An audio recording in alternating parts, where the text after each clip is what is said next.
It is time for this week's sponsor interview now with Feross and Patrick from Socket.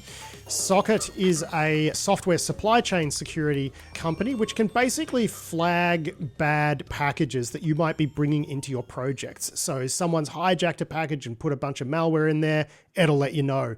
If a package is trying to do stuff like send environment information off to some random server in Russia, it'll let you know that. If it's trying to download and run executables, it'll let you know that, right? So just a good idea in this age where we're constructing software out of so many pre-built packages.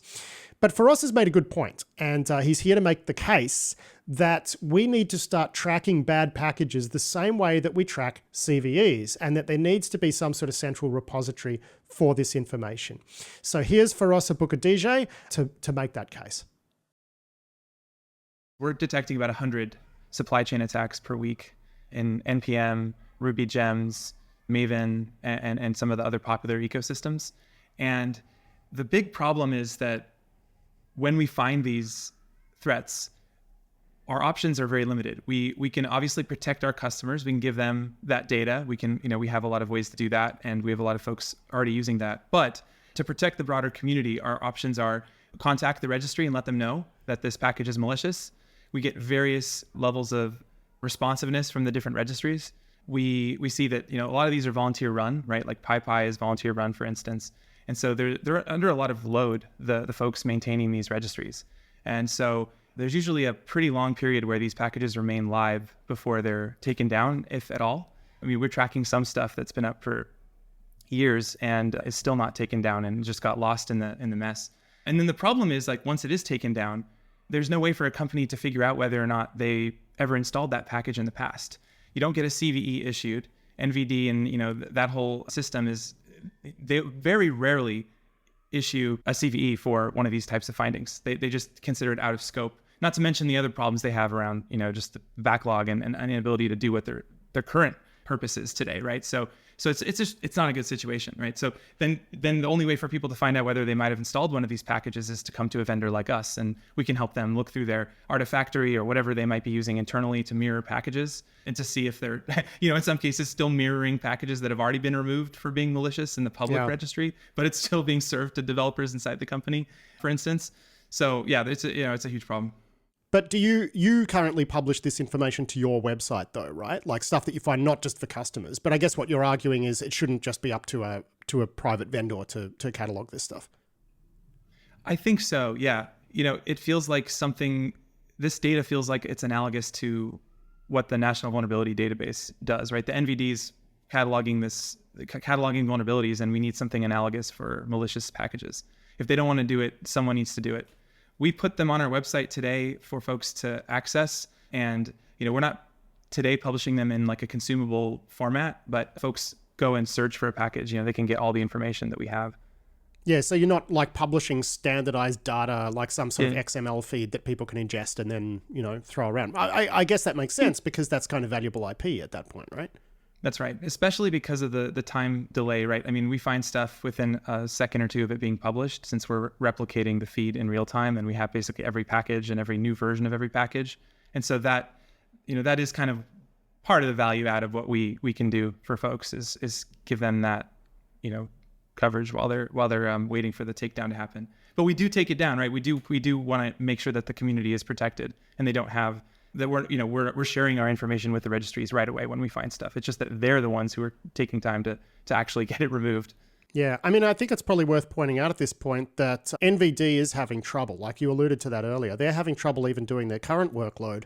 There's been new contracts issued and whatever. But I mean, at some point, they just stopped enriching vulnerability data earlier this year, right? Like, do you know much? Have you been tracking that much? I've been following it somewhat. Yeah, I know that at one point there was more than 50% of vulns on the KEV list, the known exploited vulnerability list, that were missing that enrichment data. So all the valuable details and context that would provide. And so that's just, that backlog and that whole, especially not having stuff, even on the KEV isn't even that many vulnerabilities, in the grand scheme of things. So I just think it really undermines the reliability of CVEs as the kind of primary means of assessing software security. And that's something that's always frankly bothered me, is that when folks throw a package into a vuln scanner and say, oh yeah, there's no CVE, or, it doesn't match, they think it's safe to run that package. But it's always been bigger. It's always been a bigger problem than that, right? Yeah. Now, just speaking of the problem, you said earlier that you track something like, 100 malicious packages every week. Are there any places where they're popping up more than others? Are there particular types of malicious packages that are more likely to do the rounds at the moment? Like, what's a rough breakdown of what that threat environment looks like? Yeah, there's a bunch of campaigns that we've posted about recently. There was recently a massive malware campaign that was using Ethereum smart contracts to evade detection. They were using that as kind of the command and control. And it was a huge kind of spam campaign. It went and posted a bunch of packages and squatted a bunch of names. There was a recent thing we found too that's quite interesting, something we're kind of calling an author typo squatting attack, where the attackers were able to impersonate a popular maintainer on NPM by faking important metadata in the package that ended up kind of showing up on the official package website. So it's it's always evolving. There's always like new stuff. A lot of it obviously is going to be like really just in terms of volume is going to be pretty silly and not the most eye-popping things. You get like a lot of just people just stealing all the environment variables as soon as the package is installed. That type of thing we catch all the time. What mystifies us is just how little effort is put into like even attempting to obfuscate what they're doing, right? I mean, it's like they know no one's looking. You know what I mean? Well, I mean, you're the one who's looking, right? Which is why it's mystifying to you because you could see it. But as you point out, most people don't look, right? So they're not going to see it. You just mentioned, well, most of it's pretty dumb. Most of it's like not eye-popping. There's no obfuscation. What's some of the more advanced stuff that you've seen? Can you talk a little about that? Mm-hmm. Yeah, I mean, we've seen stuff that's just like heavily obfuscated, stuff that targets a single organization through, checking different facts about the environment and only activating in those scenarios. And what sort of organizations are they targeting there? Is that like, I'm guessing crypto exchanges are going to feature pretty heavily there. Mm-hmm. They often target crypto wallets so that they can get built into one of those wallets. And, a lot of those, tend to be built with Electron, right? So you got a lot of JavaScript dependencies in those wallets. It's such a target, right? You get into the wallet and you can just wreak havoc and steal the keys. Yeah, it's such an incentive to go after, right? When you have just all that juicy crypto sitting right there. Can you think of examples where that's been successful?